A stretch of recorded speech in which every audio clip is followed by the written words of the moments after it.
Greetings to you from St. Paul's Parish and Newman Center on the campus of Wichita State University. My name is Father John Hay, and I want to talk to you a little bit about the Holy Triduum that's coming up at the end of this week.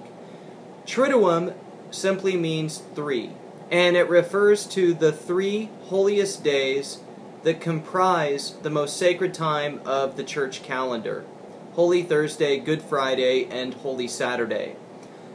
We enter in liturgically to the passion, death, and resurrection of our Lord.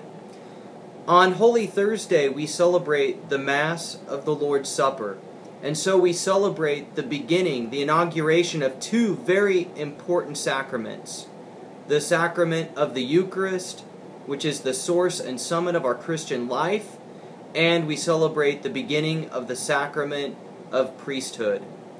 When the Lord celebrated the Last Supper with His disciples, He said, "Do this in memory of me."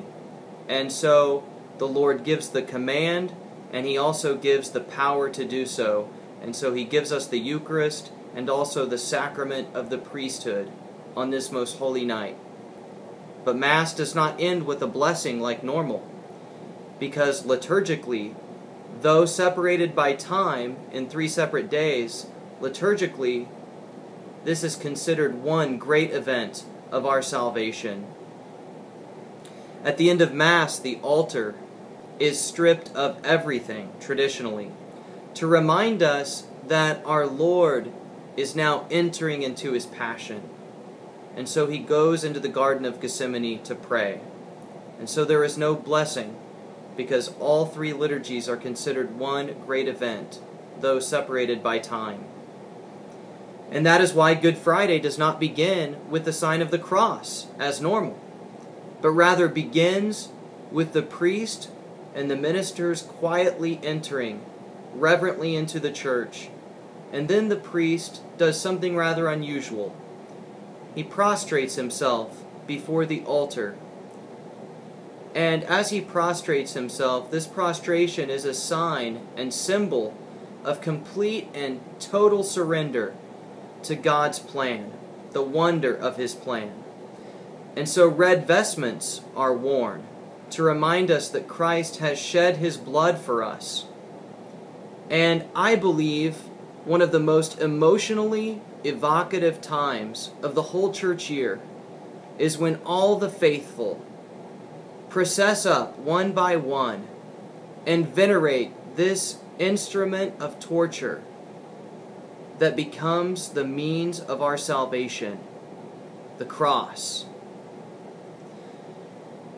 Then, Holy Saturday comes, and it begins with the lighting of the new Easter fire and the blessing of the new Easter candle. And the Easter candle is the symbol of Christ's triumph and victory over sin and death. And when this candle, this newly blessed and lit candle, comes into the church is completely and totally dark, except for this one light, the light of Christ, to remind us that Christ is the light in our world of darkness. And then all the other candles, each person individually holding a candle, is lit from this one holy flame. If you have not ever gone through the Holy Week liturgies, may I recommend that you do that this year. It will be an incredibly spiritually moving experience for you. May God bless you. May God bless your Holy Week.